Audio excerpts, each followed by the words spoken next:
지난 두 번의 주제 강의를 통해서 교회의 정체와 교회의 목적에 관해서 말씀을 드렸습니다. 교회라는 것은 구원받은 사람들의 모임이라는 것이 이 첫 번째 주제 강의의 주제였습니다.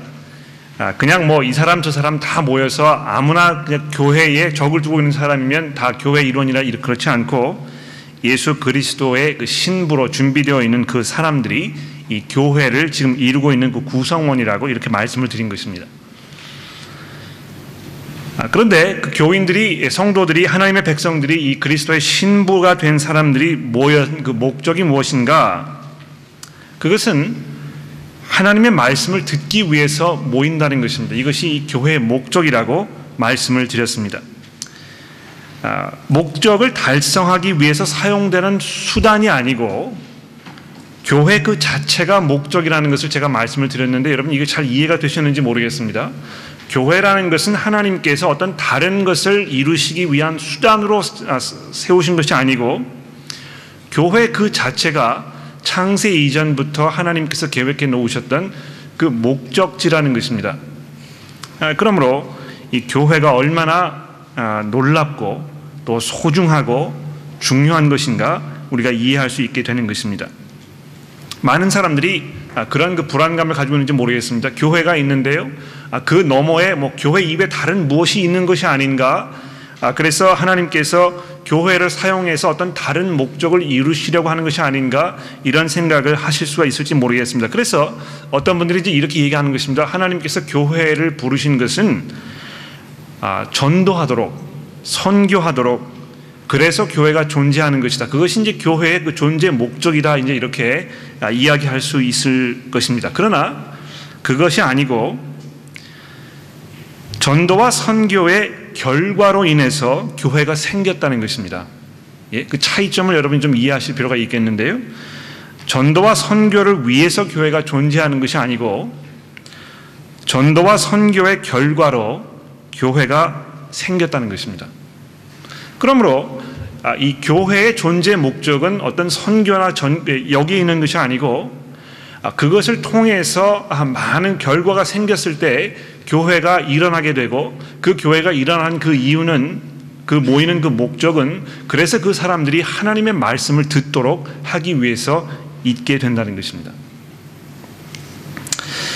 자, 세 번째 주제 강의는 이제 교회의 역할이라 이렇게 말씀을 드렸는데 어떤 면에서 이 역할이라는 단어가 썩 그렇게 제 마음속에 들지가 않아서 제가 고민을 하다가 이것을 이제 교회의 그 활동이라고 바꿔볼까 이렇게 생각을 해보았습니다. 역할 혹은 활동, 그 차이점을 여러분이 조금 생각을 해보시면 좋겠습니다. 미미한 그런 차이점이 좀 있겠는데요. 역할이라 했을 때는 그 맡은 책임 이런 것을 말하는 건 아닙니까?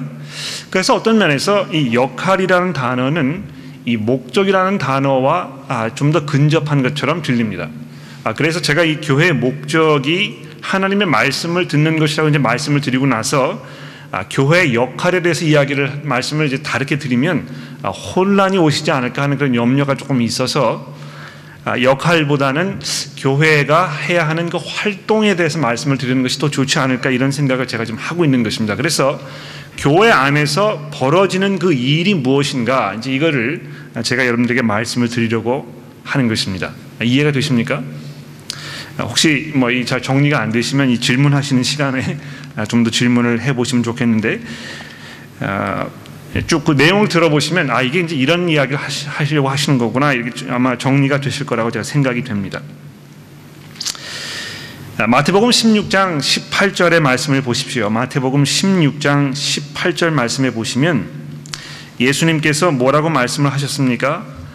베드로가 주는 그리스도시요 살아계신 하나님의 아들이십니다. 이제 이렇게 고백을 했을 때 예수님께서 베드로에게 내가 이 반석 위에 내 교회를 세우리라 이렇게 말씀을 하셨다는 것입니다.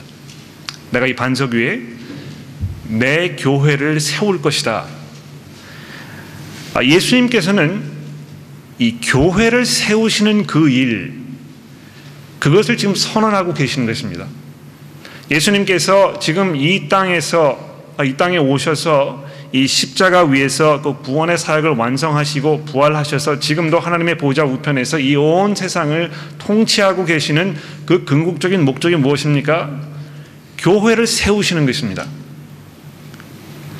이 교회라는 것이 그래서 하나님의 그 어젠다 가운데, 하나님의 계획하신 그 목적 가운데 얼마나 중요한 것이고 얼마나 소중한 것인지 모른다는 것이죠. 예수님께서 지금 이 교회를 세우시기 위해서 지금도 일하고 계신다는 것입니다. 이 세운다 하는 이 말인지 영어로 build란 말 아닙니까? 그래서 영어도 보시면 I will build my church 이렇게 번역을 해 놓았는데요. 예수님께서 지금 집을 지시겠다는 것입니다. 교회를 세우시겠다는 것입니다. 그래서 이 교회에 있는 사람들에게는 이 성장이라는 말이 굉장히 중요한 말입니다. 성장 이래가지고 이제 신학교에도 가시면 무엇 신학교에는 이제 그런 거 가르치지 않는데요. 어떤 신학교에서 이제 교회 성장학 이런 걸 가르치는 경우가 많이 있습니다. 얼마나 이 교회를 성장시키는 일이 중요한 것인지 신학교에서 신학생들에게 교회 성장시키는 법을 따로 가르쳐 주는 것이죠.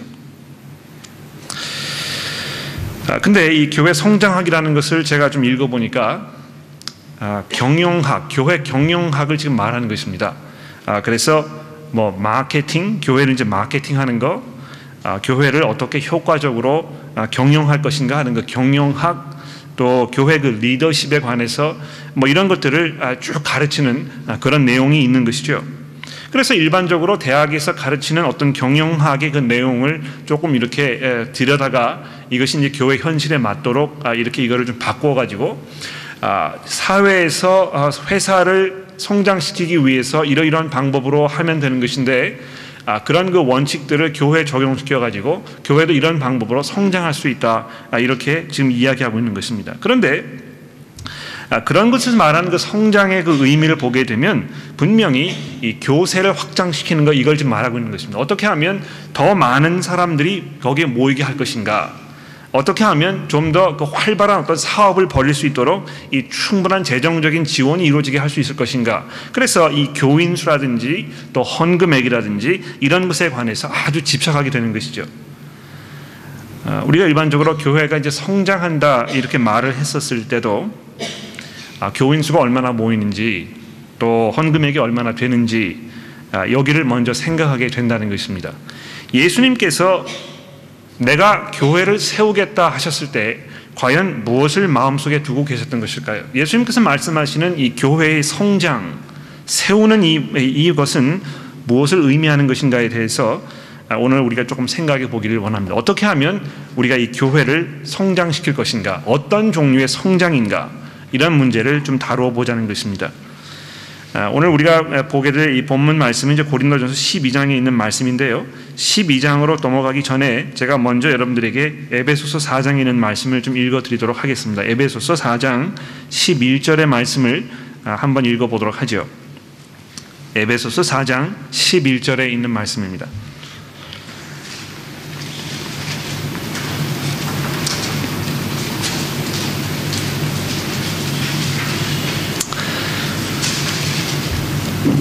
에베소서 4장 11절입니다. 그가 이렇게 시작이 되고 있는데 여기 말한 그라는 것은 조금 위에 보시면 아시겠지만 부활하셔서 모든 능력과 영광으로 승천하신 하나님의 보좌 우편에 앉아 계시는, 그래서 거기 보시는 대로 만물을 충만하게 하시는 그 예수 그리스도, 그 영광 중에 계시는 그분을 말하는 것입니다.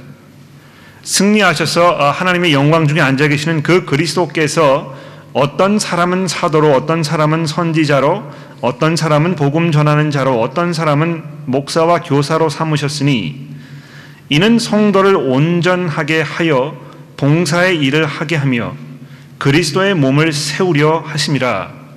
여기 이 세우려 하심이란 말이 지금 예수님께서 아까 말씀하셨던 내가 이 교회를 세우리라 하는 바로 그 단어라는 것입니다.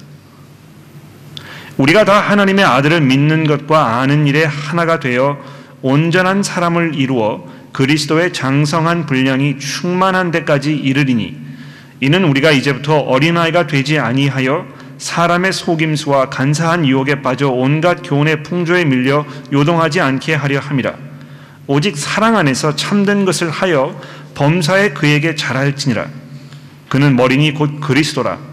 그에게서 온 몸이 각 마디를 통하여 도움을 받은 대로 연결되고 결합되어 각 지체의 분량대로 역사하여 그 몸을 자라게 하며 사랑 안에서 스스로 세우느니라. 자, 여기 보시면 이 성장에 대해서 지금 분명히 여러 번 거듭 반복해서 말씀하고 있는 것입니다. 이 구절을 잘 공부하시게 되면 지금 예수님께서 어떤 방법으로 교회를 세우시는 것인지, 어떤 종류의 이 성장을 말하는 것인지에 대해서 아주 분명하게 우리에게 말씀해 주고 있습니다. 그런데 제가 이것을 이제 본문으로 정하지 아니하고 고린도전서 12장의 말씀을 정해서 이제 말씀을 드리겠는데, 어떤 면에서 이 에베소서에 있는 이 말씀과 우리가 오늘 보게 될 고린도전서 12장의 말씀이 상당히 이 오버랩 되는 그런 부분이 많이 있기 때문에 제가 미리 여기 이 부분을 읽어드리고 그리고 나서 이제 고린도전서 12장으로 넘어가 보겠다는 것입니다. 고린도전서 12장부터 14장의 내용을 살펴보기 이전에 먼저 고린도 교회가 어떤 교회였는지를 잠시 살펴볼 필요가 있을 것입니다.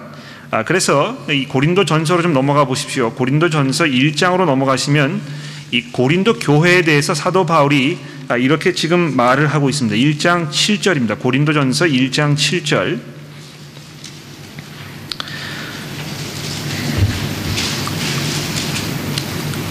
너희가, 이 고린도 교회를 말하는 것이죠. 너희가 모든 은사에 부족함이 없이 우리 주 예수 그리스도의 나타나심을 기다림이라, 이렇게 되어 있습니다. 얼마나 이 교회가 놀라운 교회였느냐 하면 사도 바울이 보았을 때 조금도 은사가 부족함이 없는 그런 교회였다는 것입니다.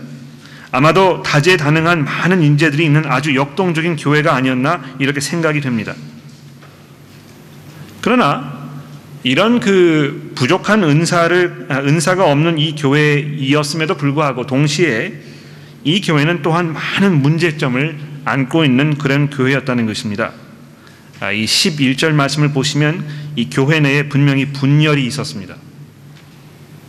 또 조금 넘어가서 이 7장 1절부터는 여러분들이 적어 보낸 문제를 두고 말하겠습니다, 이렇게 하면서 결혼에 관해서 8장 1절에서는 우상에게 바쳐진 음식을 먹는 일에 관해서, 11장 1절에서는 여자의 교회 위치에 관해서, 11장 17절에서는 이 성찬식에 관해서, 또 오늘 본문 말씀인 이 12장에서는 이 성령의 은사에 관해서 지금 다루고 있는 것을 보게 되는데, 이런 모든 문제들이 지금 이 고린도 교회 내에서 아주 그 골치 아픈 복잡한 일로 지금 대두가 되었고요. 그래서 교회 안에서 굉장히 의견이 분분하고 서로 분열이 되고 의견 일치를 보지 못하는 그런 어려운 상황 속에 있었다는 것입니다. 그래서 그런 문제들을 가지고 사도 바울에게 고린도 교회가 편지를 한 것이고, 그것을 받아본 사도 바울이 안타까운 마음으로 직접 찾아가지를 못하고 이 서신으로 지금 그 모든 문제들에 대한 그 일들을 설명해 주고 있는 것입니다.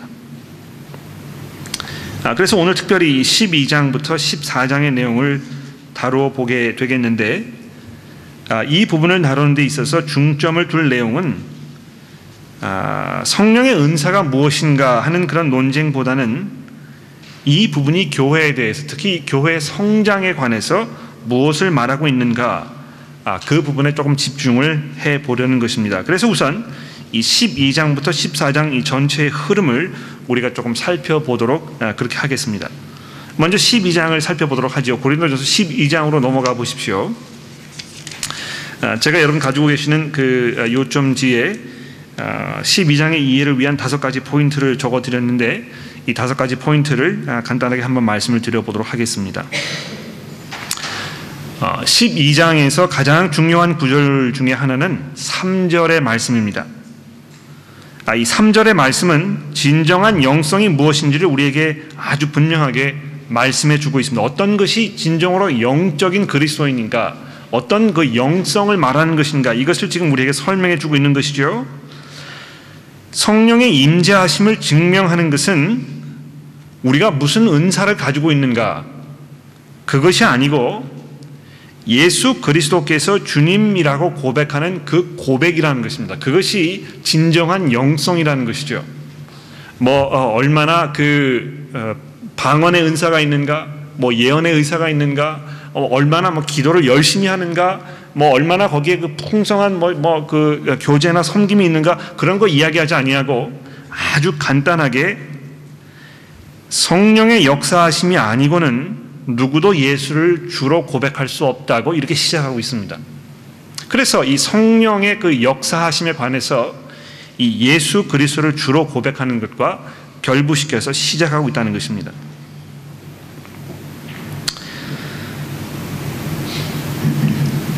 그러나 성령께서 하시는 그 가장 중요한 일은 예수 그리스도 그분에게로 집중하도록 하는 것입니다. 성령이 충만한 교회는 그래서 예수 그리스도가 주로 증거되는 그 교회입니다. 우리의 삶 속에서 예수 그리스도께서 정말 주이시라는 것이 확인되는 그런 삶, 또 그 교회에 있는 사람들이 그것을 선포하는 그런 교회, 이것이 진정으로 영적인 교회라는 것입니다. 12장에서 두 번째로 중요한 구절은 이 7절의 말씀입니다. 잠시 개역 성경과 새 번역, 또 공동 번역, 이런 번역의 차이점을 좀 주목해 보시면 좋겠는데요. 개역 성경, 이 개역 개정판 말고 그냥 개역 성경을 가지고 계신 분들 경우에 각 사람에게 성령의 나타나심을 주심은 유익하게 하려 하심이라, 이렇게 번역이 되어 있습니다. 각 사람에게 성령의 나타나심을 주심은 유익하게 하려 하심이라. 표준 새 번역 성경에 보시면 각 사람에게 성령을 나타내 주시는 것은 공동 이익을 위한 것입니다, 이렇게 되어 있습니다. 각 사람에게 성령을 나타내 주시는 것은 공동 이익을 위한 것입니다.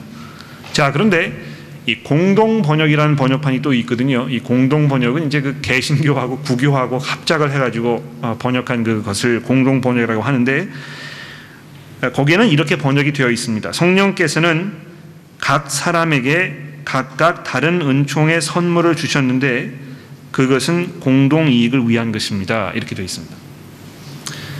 좀 유감스럽게도 공동 번역, 이 구교와 개신교가 합작해서 번역한 이 번역이 이 12장 7절에서만큼은 가장 정확한 번역입니다. 각 사람에게 성령의 나타나심을 주심은, 이렇게 하니까 성령을 부어주시는 거라고 좀 생각하는 것이죠. 성령을 부어주심은 유익하게 하려 하심이라, 누구에게 유익하는지, 무슨 유익을 말하는 것인지 잘 구분이 되지 않습니다. 그런데 그렇지 아니하고 공동 번역을 보십시오. 성령께서는 각 사람에게 서로 다른 은총을 주셨는데, 이렇게 되어 있습니다. 이게 이제 좀 풀어서 설명을 한 것이지만 바로 지금 그것을 얘기하는 것입니다. 성령을 통해서 하나님께서 각 사람에게 여러 가지 은사들을 주셨다는 것이죠. 그랬는데 그 이유가 무엇이냐 하면 공동 이익을 위해서 그렇게 하셨다는 것입니다.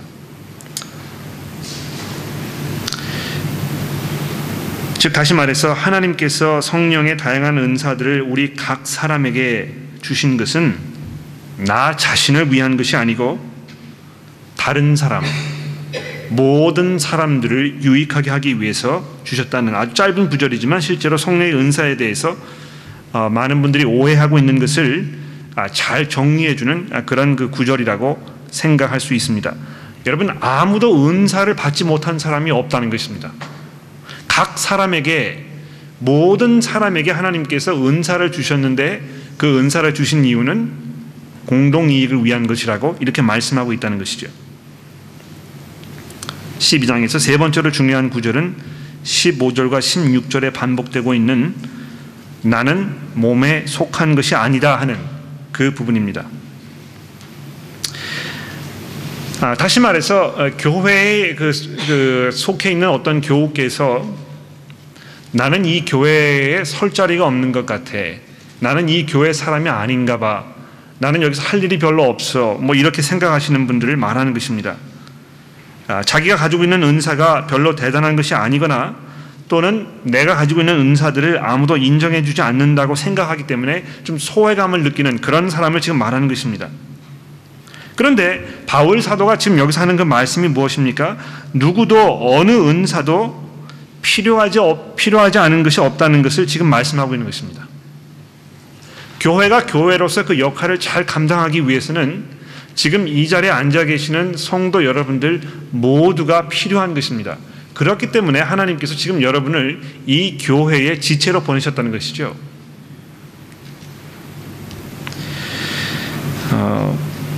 교회를 이제 몸이라는 그 비유로 설명을 하는데 거기에서 중요한 사실은 몸의 모든 지체가 서로 상호 의지하는 관계에 있다는 것입니다.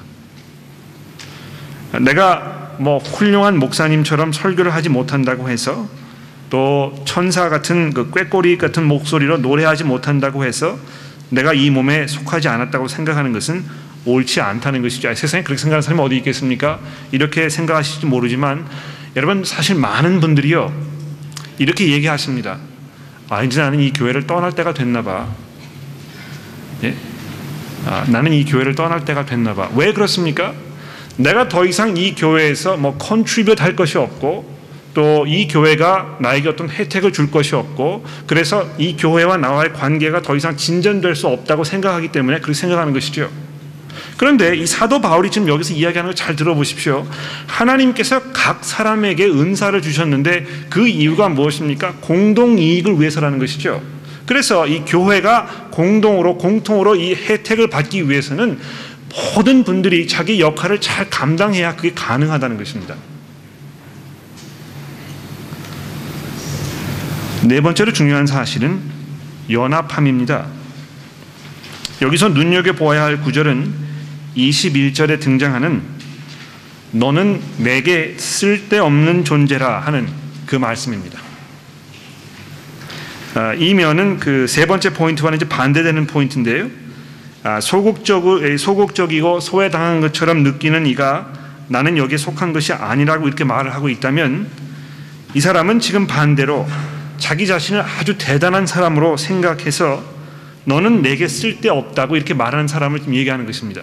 나는 다른 사람의 도움이 없어도 얼마든지 내 신앙생활을 그냥 마음대로 잘할 수 있다고 이야기하는 그런 독립적인 사람을 말하는 것이죠.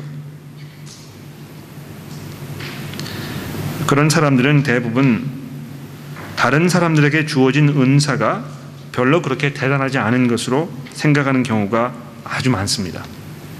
내가 하는 일이 가장 중요한 것이고 내가 아니면 이 일을 할 수가 없고 그래서 나는 꼭 이 교회에 존재해야 하는 사람이고 이렇게 생각을 하지만 남이 하는 것은 어딘가 모르게 부족한 것처럼 보이고 만족스럽지가 않은 사람을 말하는 것입니다. 그러나 이런 사람들은 교회가 그리스도의 몸으로 여러 가지 다양한 부분으로 이루어져 있고 또 각 부분들이 서로 조화를 이루면서 상부상조할 때만 제 기능을 감당할 수 있다는 사실을 인정하지 않으려고 합니다. 몸은 눈에 붙어 있어서 눈은 몸에 붙어 있기 때문에 정말 중요한 부분입니다. 그러나 눈도 손이 없으면 아무것도 만질 수가 없다. 이것이 사도 바울의 기본적인 그 말씀이라는 것이죠. 이 12장에서 가장 중요한 마지막 포인트는 바로 31절이 언급하고 있는 이 보다 더 큰 은사라는 것입니다. 보다 더 큰 은사. 자, 어떤 면에서 여기서 이제 그 보다 더 큰 은사라고 이제 이렇게 이야기를 하니까 12장 전체에서 말씀해 온 모든 것들을 다 뒤집어 엎는 것처럼 들릴 수가 있습니다. 왜 그렇습니까? 지금까지는 이 모든 은사들이 다 중요하고 다 똑같이 그 중요한 역할을 감당하는 것이라고 사도 바울이 이렇게 말씀한 것처럼 들리는데 갑자기 더 큰 은사에 대해서 이야기하니까 지금까지 했던 것을 그럼 다 뒤집어 엎는 것인가 이렇게 결론을 내릴 수 있을지 모르겠습니다. 또 이 구절은 다른 구절과 같지 않게 우리 모두가 이 더 큰 은사를 더 열심히 구하라고 이렇게까지 이야기하고 있습니다. 이 더 큰 은사라는 것이 과연 무엇이길래 이렇게 중요하게 지금 말씀하고 있는 것일까요? 자, 이 문제를 우리가 생각해 보면서 13장으로 넘어가 보겠습니다. 잘 아시다시피 고린도전서 이 13장은 사랑장이라고 이제 잘 알려진 그런 장입니다. 그러나 유감스럽게도 이 13장은 많은 사람들이 가장 오해하고 있는 그런 부분이기도 합니다. 그래서 먼저 이 두 가지 중요한 사실을 짚고 한번 넘어가 보도록 하겠습니다. 첫 번째 중요한 것은 사랑은 은사가 아니라는 것입니다. 이 13절 1절에 사랑은 가장 좋은 길 이렇게 되어 있는데요. 곧 그 은사를 사용하는 가장 좋은 방법이란 말입니다. 즉 다시 말해서 우리가 왜 또 어떻게 그 은사를 사용할 것인가를 알려주는 그 방법을 지금 말하는 것이라는 것이죠. 두 번째로 중요한 그 심오한 사실은 이 13장이 12장과 14장 사이에 있다는 것입니다. 아주 심오하죠? 이 13장이 12장과 14장 사이에 있다는 것입니다. 왜 이것이 중요하냐 하면 이 13장의 메시지는 결혼 생활을 어떻게 할 것인가, 남자와 여자가 서로 어떻게 사랑할 것인가, 그것에 대해서 기본적으로 말씀하고 있는 부분이 아니고 교회 안에서 성도들이 하나님께서 주신 은사들을 어떻게 사용할 것인가 그 방법을 좀 설명하는 그런 부분이라는 것입니다. 그래서 어떤 방법으로 이 사랑에 대해서 그 은사를 사용하는 것인지에 대해서 한번 생각해 보도록 하겠습니다. 먼저 우리가 누구고 어떤 은사를 가지고 있든지 간에 사랑이 없으면 아무 소용이 없다는 것입니다.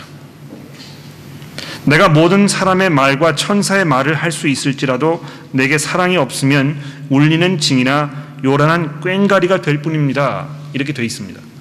그래서 제가 앞에서 아무리 유창하게 설교를 잘해도 또 여러분 중에 누가 일어나셔서 이 예언의 말씀을 아무리 훌륭하게 잘 하셔도 거기가 사랑이 없는 그런 것이면 아무 소용이 없다는 것입니다.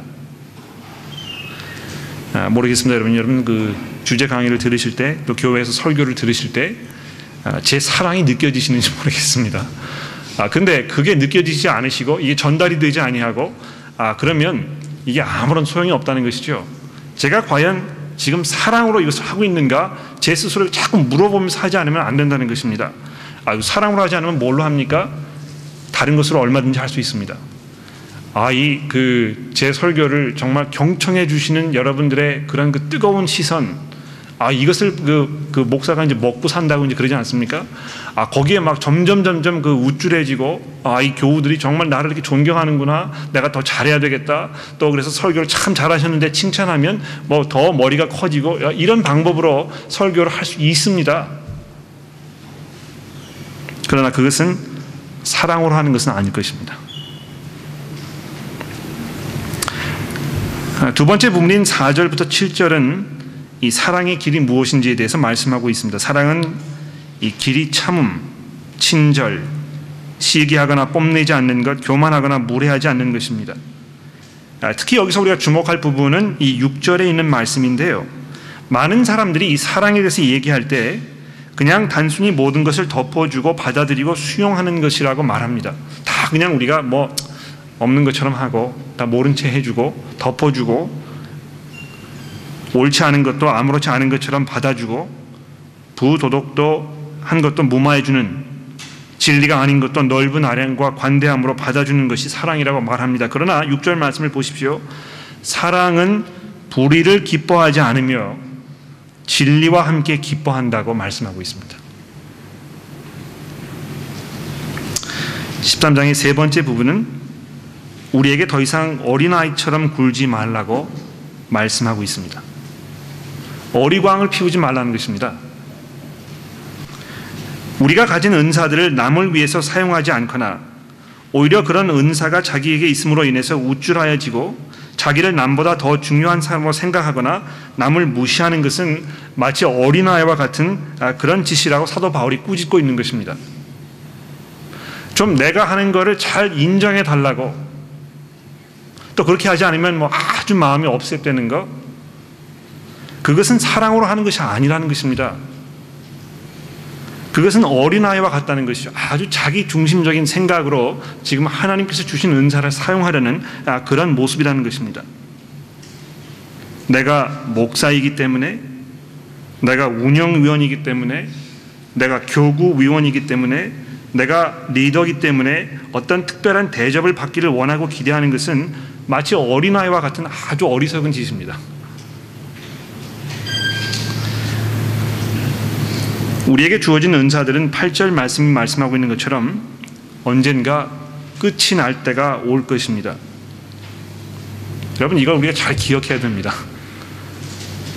우리가 지금 하고 있는 이 모든 사역들, 하나님의 그 은혜로 인해서 주어진 은사들이 우리가 뭐 영원히 사용할 것처럼 생각되지요. 그러나 사도 바울이 분명히 말씀하고 있지 않습니까? 모든 것이 다 끝날 때가 온다는 것입니다. 우리가 이뤄놓은 모든 업적도 사라져버리고 말 것입니다. 병 고치는 일도, 기적을 일으키는 은사도, 방언을 하는 것도 다 끝이 날 때가 온다는 것이죠. 그러나 사랑은 영원하다는 것입니다. 하나님 나라에 우리가 들어가서 완전한 그 하나님의 나라가 우리 가운데 완성되었을 때 거기에서 계속 유지되는 것이 무엇입니까? 거기에서 우리가 계속 방언을 할까요? 아니라는 것입니다. 거기에서 뭐 제가 계속 설교를 할까요? 아니라는 것입니다. 그러나 거기에서 모든 성도들이 서로를 깊이 사랑하는 그 모습이 계속 유지될 것에 대해서 지금 말씀하고 있는 것이죠.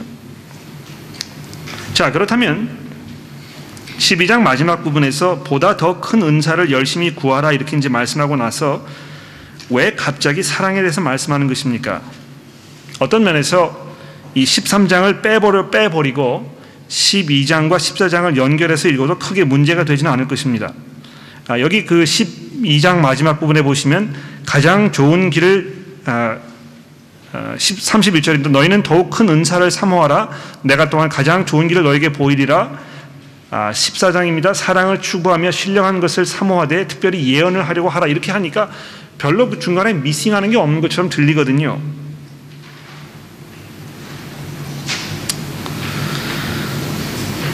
그렇다면 이 질문을 한번 생각해 봅시다. 어떻게 예언이 방언보다 더 큰 은사입니까? 그 대답은 바로 예언을 하는 것이 방언하는 것보다 더 큰 사랑에 표현하는 길이기 때문에 그렇다는 것입니다. 이제 14장을 자세히 살펴보면서 왜 예언하는 것이 방언하는 것보다 더 큰 은사인지, 왜 더 사랑을 잘 표현하는 길인지에 대해서 우리 한번 생각해 보도록 하겠습니다. 결론부터 말씀드리면 이런 것입니다. 방언하는 것이 아주 대단한 것인 것처럼 보일 수 있을지 모릅니다. 더 영적인 것처럼 보일 수 있다는 것이지요. 그러나 사도 바울이 지금 하고자 하는 그 말씀이 무엇입니까? 방언은 그 효과가 아주 한정되어 있다는 것입니다. 왜 그렇습니까? 듣는 사람에게 별로 도움이 되지 않기 때문에 그렇다는 것이죠. 제가 여기에 서서 이렇게 한국말로 설교를 하지 아니하고 뭐 예를 들어서 히라보로 지금 설교를 하고 또 생각해 보십시오. 아무리 제가 히라보로 설교를 잘해도 아무에게 도움이 되지 않습니다. 소용이 없는 짓이라는 것이죠. 마찬가지로 방언을 뭐 아주 유창하게 앞에 나와서 해도 그것이 듣는 사람들에게 아무런 유익이 없다는 것입니다. 그러므로 사랑으로 그 은사를 사용하는 사람이라면 어떻게 그 방언의 은사를 사용하겠습니까? 사용하지 않는 것으로 그 은사를 사용하는 것이 사랑으로 그 은사를 사용하는 것이라는 것입니다. 이해가 되십니까? 어떻게 사랑으로 그 은사를 사용하는 것입니까? 사용하지 않는 것이라는 것입니다. 그러나 예언은 듣는 모든 사람에게 유익한 것이라고 이렇게 말씀하고 있습니다. 그래서 14장을 우리 자세히 뜯어보도록 하겠습니다. 여기서 중요한 구절은 이 4절 전반 부분인데요. 4절 전반 부분을 보십시오. 방언으로 말하는 사람은 자기에게만 덕을 끼치고 이렇게 되어 있습니다. 아마 이 구절은 13장이 없었으면 그다지 의미 없는 구절이었을 것입니다. 어떤 사람들은 이 구절을 가지고 왜 자기가 반드시 방언을 해야 하는지를 정당화하려고 합니다만 사도 바울의 의도를 우리가 조금 생각해 보면 그것은 이치에 맞지 않는다는 것을 금방 알게 될 것입니다. 그리스도인의 삶은 자기를 위한 삶이 아니라는 것입니다. 그리스도인의 삶은 기본적으로 자기 스스로의 영적인 이익을 추구하는 것이 아니고 다른 사람에게 덕을 끼치는 삶을 사는 것이라는 것이죠. 우리가 12장에서 무엇을 알게 되었습니까? 은사라는 것은 이 공동 이익을 위한 것이지 자기의 영적 이익을 위한 것이 아니라는 점을 우리가 이해할 필요가 있다는 것입니다. 그래서 이 방언하시면서 이 방언함으로 인해서 제가 영적으로 많이 성장이 되는데요, 이렇게 이야기하시면 하나님께서 그 은사를 주신 것에 대한 기본적인 이해를 지금 왜곡시키고 있다는 것이죠. 자, 그러면 왜 예언이 보다 더 큰 은사인지를 한번 생각해 봅시다. 여기서 중요한 것은 이 예언이라는 것은 남을 위한 것이라는 사실입니다. 그래서 4절 말씀 마지막 부분에 이렇게 말씀하고 있지 않습니까? 예언하는 사람은 교회에 덕을 끼치는 것입니다. 여기 중요한 것은 이 은사의 그 이익을 얻는 대상이 자기 자신이 아니고 이 공동체 전체라는 사실입니다. 그래서 보다 더 큰 은사를 열심히 추구하는 것은 이기적이 아니라는 것입니다. 물론 예언도 엉뚱한 방법으로 사용될 수 있습니다. 예언하는 사람이 자신의 능력을 과시하고 남에게 칭송을 받기 위해서 할 수도 있을 것입니다. 그렇기 때문에 이 13장 2절 말씀에 보면 내게 예언하는 능력이 있어도 사랑이 없으면 나는 아무것도 아니라고 이렇게 말씀하고 있는 건 아닙니까? 이 14장 6절부터 26절이 다루고 있는 내용은 바로 이 점을 다시 강조해서 지금 우리에게 말씀하고 있기에 자세히 그 내용을 우리가 오늘 여기서 살펴보지 않겠습니다. 기본적으로 방언하는 은사는 통역하는 사람이 함께하지 아니하면 아무런 쓸모가 없다는 것이죠. 이제 24장의 마지막 부분을 좀 생각해 보도록 하겠습니다. 26절 말씀입니다. 여기 보시면 그러므로 형제 자매 여러분, 세 번역으로 한번 읽어볼까요? 어떻게 해야 하겠습니까? 여러분이 함께 모이는 자리에는 찬송하는 사람도 있고 가르치는 사람도 있고 하나님의 계시를 말하는 사람도 있고 방언으로 말하는 사람도 있고 통역하는 사람도 있습니다. 모든 일을 남에게 덕이 되게 하십시오. 여기만 마지막 부분, 모든 일을 남에게 덕이 되게 하십시오. 바로 이 부분이 얼마나 핵심적인 것인지 모릅니다. 이 교회의 공동체적인 삶의 그 총체적인 핵심이 바로 이제 여기에 담겨 있는 것입니다. 우리가 교회의 그 역할, 교회의 그 활동, 이거 지금 얘기하고 있는데요. 교회가 해야 하는 그 활동이 무엇입니까? 남에게 덕이 되는 일을 하는 것입니다.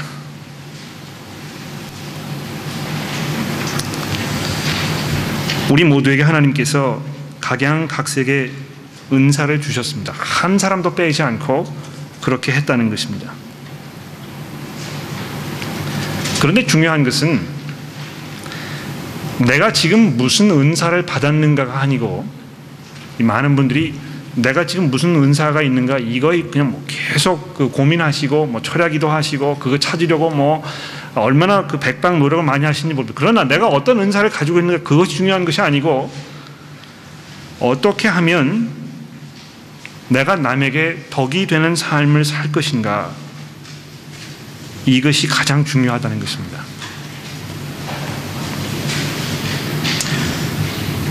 남에게 유익이 되는 길을 선택하는 삶이라면 경우에 따라서는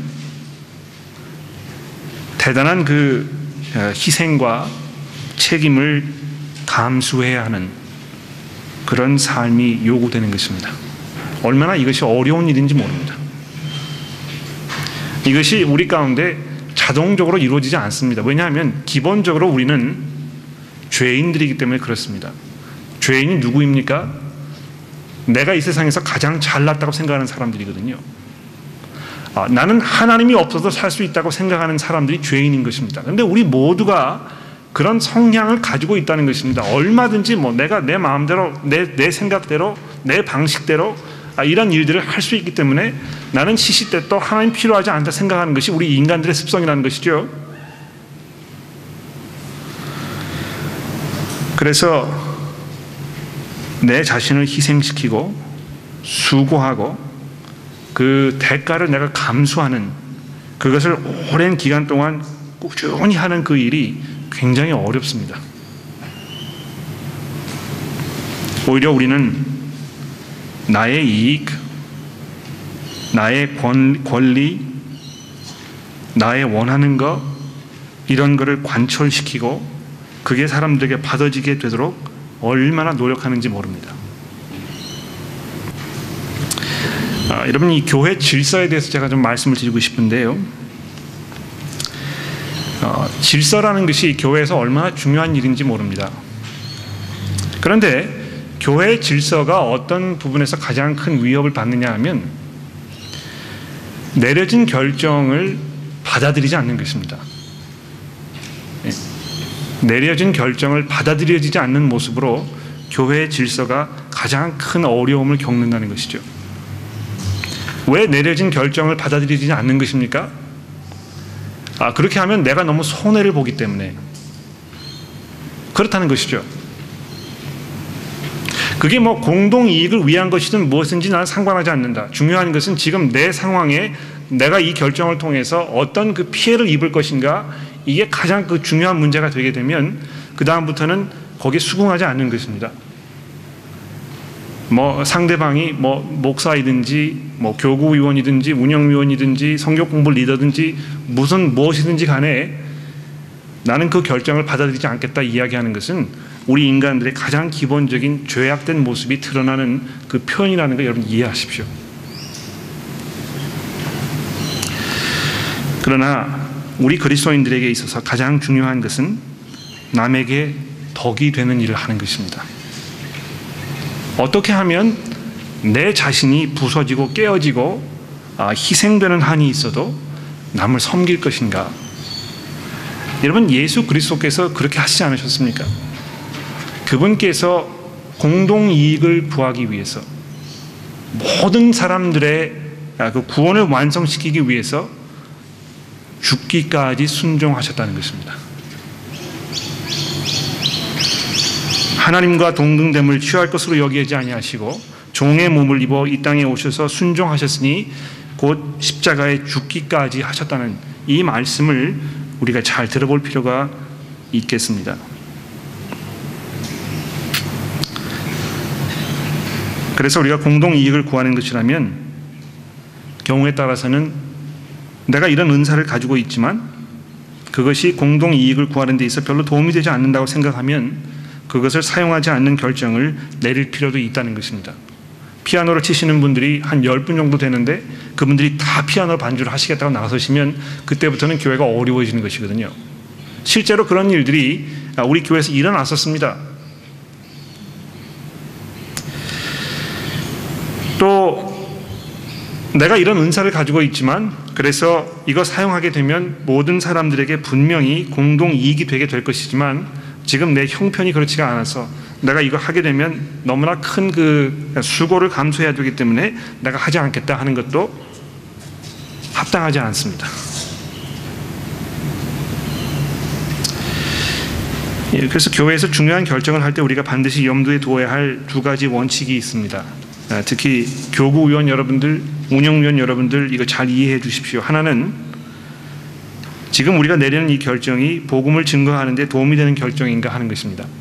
이 결정이 복음을 증거하는 데 결정이 되는가, 도움이 되는가 하는 점이고요. 두 번째는 이 결정이 교회 전체의 공동이익을 위한 것인가, 이것입니다. 자, 오늘 주제로 다시 돌아가 보도록 하겠습니다. 예수께서 교회의 구성원인 여러분과 저를 통해서 그 교회를 세워가고 계십니다. 그것이 예수님께서 원하시는 바고 그것이 교회 안에서 이루어지고 있는 바입니다. 그리고 우리가 그 사역을 잘 감당하도록 우리 각자에게 선물을 주셨다는 것이죠. 그리스도 안에 있는 사람이라면 한 사람도 예외 없이 하나님께서 그 선물을 우리에게 주셨다는 것입니다. 그렇다면 우리는 어떻게 그 은사를 사용해서 교회를 세워나갈 것인가? 아주 중요한 것입니다. 이것은. 그래서 제가 처음에 읽어드린 이 에베소서 4장 말씀으로 다시 돌아가 봅시다. 자, 여기 이제 그 중요한 부분을 제가 몇 가지 말씀드리고 이제 결론을 내려보도록 하겠습니다. 에베소서 4장 10절에 있는 말씀으로 다시 넘어가 보도록 하죠.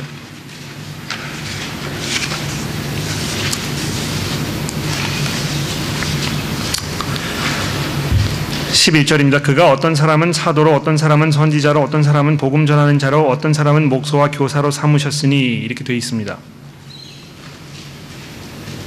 왜 그렇게 하신 것입니까?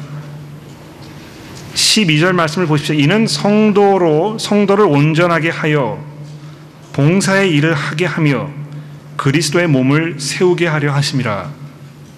즉 다시 말해서 교회에서 어떤 그 책임을 맡고 있는 목사와 같은 사람의 역할은 무엇입니까? 성도 여러분들을 잘 이렇게 온전하게 해서 성도 여러분들께서 그 하나님의 예수 그리스도의 몸인 교회를 세우는 일에 다 참여할 수 있도록 도와주는 것이 이 목사의 책임이라는 것입니다. 그래서 13절 보십시오. 우리가 다 하나님의 아들을 믿고 아는 일에 하나가 되어 온전한 사람을 이루어 그리스도의 장성한 분량이 충만한 데까지 이르리니 이는 우리가 이제부터 어린아이가 되지 아니하여 사람의 속임수와 간사한 유혹에 빠져 온갖 교훈의 풍조에 밀려 요동하지 않게 하려 함이라. 어떤 종류의 이 성장인가 이것을 말하고 있는 것이죠. 우리가 서로를 섬기고 여러분들이 서로 협력해서 교회를 세워가는 그 일의 최종적인 목적이 무엇입니까? 이 그리스도의 모습을 닮아가는 것입니다. 성도 여러분들 한 사람 한 사람이 점점 그리스도와 같은 모습으로 바뀌어가는 것을 말하는 것입니다. 15절입니다. 오직 사랑 안에서 참된 것을 말하며, 즉 다시 말해서 사랑으로 서로 진리를 말한다는 것입니다. 하나님의 말씀을 서로 말하는 것을 얘기하는 것입니다. 그것을 통해서 범사에 그에게 잘할지라. 그는 머리니 곧 그리스도니라. 그에게서 온 몸이 각 마디를 통하여 도움을 받음으로 연결되고 결합되어 각 지체의 분량대로 역사하여 그 몸을 자라게 하며 사랑 안에서 스스로 세우느니라. 이 교회 성장의 책임이 지금 누구에게 있는 것입니까? 누구에게 있을까요?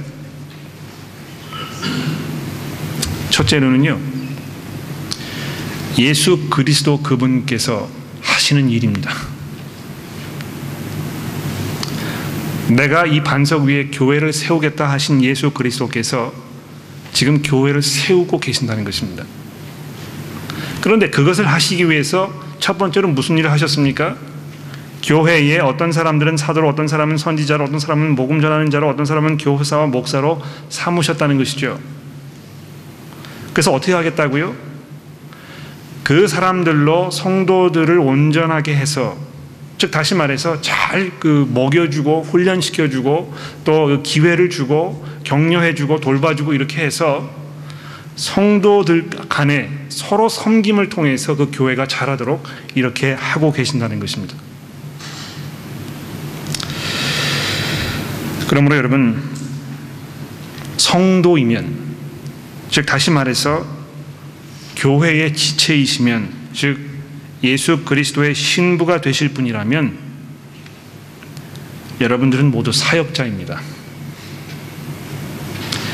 안수를 받아서 교단으로부터 임명을 받아 파견된 목사가 사역자가 아니고요, 목사를 포함한 모든 성도들이 사역자라는 것입니다. 우리 모두가 우리의 은사를 사용해서 서로 섬기는 것입니다. 우리 교회의 사역자가 누구입니까? 이렇게 질문을 누가 한다면 우리 담임 목사님 저분이 사역자신데요, 이렇게 이야기하지 마십시오. 여러분 모두가 한 분 한 분이 이 교회의 사역을 책임지고 감당하는 사역자들이기 때문입니다. 왜 그렇습니까? 예수 그리스도께서 여러분들에게 직접 그 임무와 책임을 맡기셨습니다. 얼마나 이것이 놀라운 은혜이고 엄청난 축복인지 모릅니다.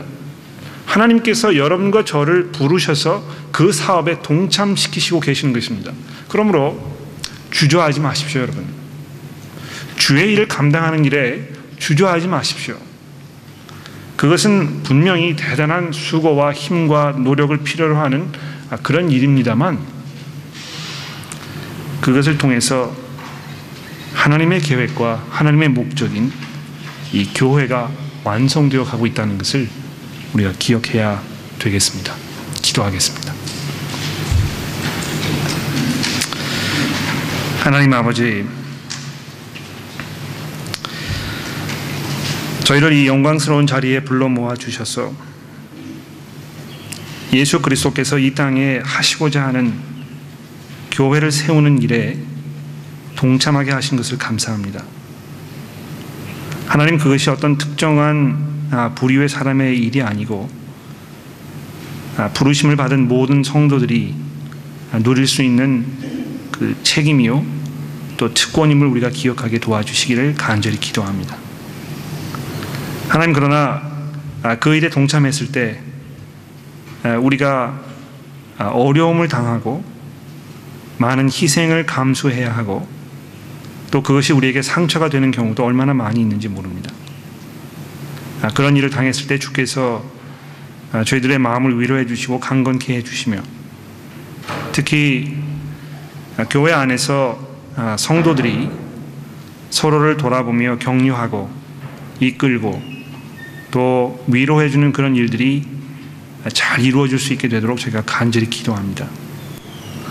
그러한 모습을 통해서 교회가 스스로 몸을 세워가며 또 그 안에 주의 부르심을 받아서 예수 그리스도의 지체로 들어온 사람들이 거기에 포함되며 또 그들도 그 역할을 감당해서 더욱 왕성하게 교회가 세워져 가는 그런 은혜가 저희 가운데 있도록 도와주시기를 간절히 기도합니다. 예수 그리스도의 이름으로 기도드렸습니다.